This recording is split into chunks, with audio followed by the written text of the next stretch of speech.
Welcome to The Explainer. Today, we're distilling a truly mind-bending theory from our source material, one that tries to connect our planet's climate to the microbes living inside our very own cells. So let's just jump right in with the core question from our source material. What if climate change, all those chronic diseases we see on the rise, and even the story of human evolution itself, what if they're all connected by one single ancient microbe? Okay, so where does a theory this big even begin? Well, it starts by connecting two massive parallel trends that are happening right now. The source material kicks things off with a pretty stark observation. On one hand, you've got our planet getting warmer. On the other hand, you have a huge spike in chronic illnesses. The theory we're looking at today says, hey, that's no coincidence. It argues there's a single biological mechanism, a hidden link, that's being triggered by all this environmental stress. So, what is this trigger? According to the source, this entire massive story really hinges on one main character, an ancient microbe that's been living inside us all along. And here's our culprit, something called endosymbiotic archaea. The theory describes these as ancient microbes living inside our cells, kind of like dormant tenants. The key idea here is that environmental stress, the kind driven by something like climate change, can basically wake them up.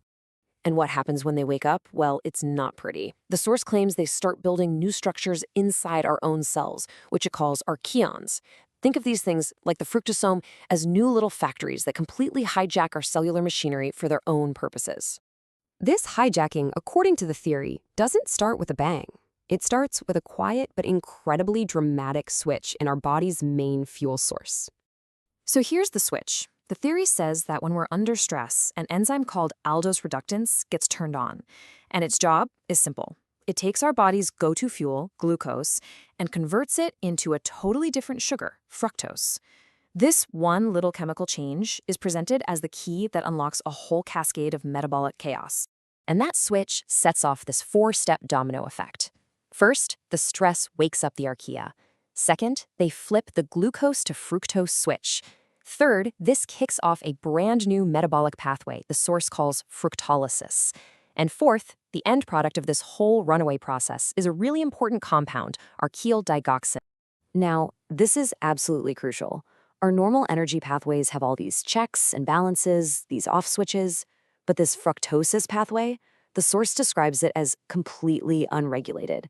It's like a car with the accelerator floored and no brakes. It just runs wild, burning through the cell's precious energy.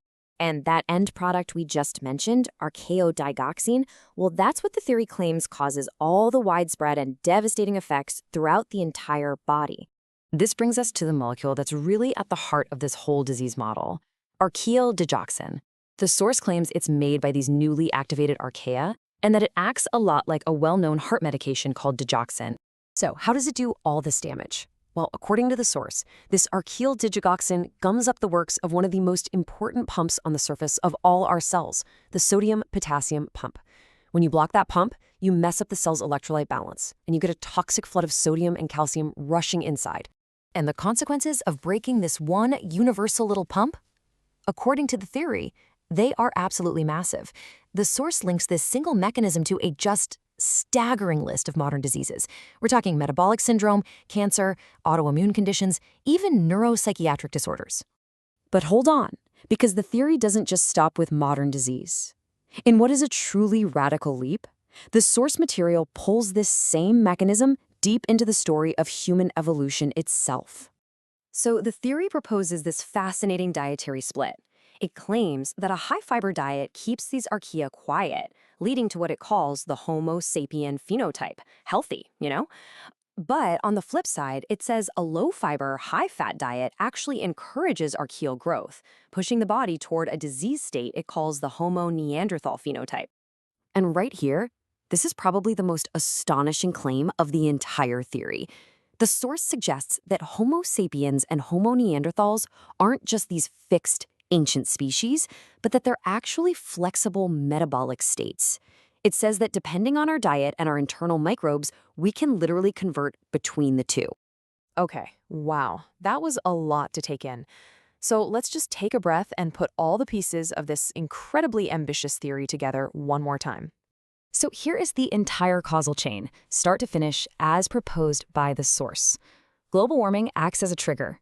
This wakes up our dormant archaea. They hijack our metabolism, switching it to this runaway fructose pathway.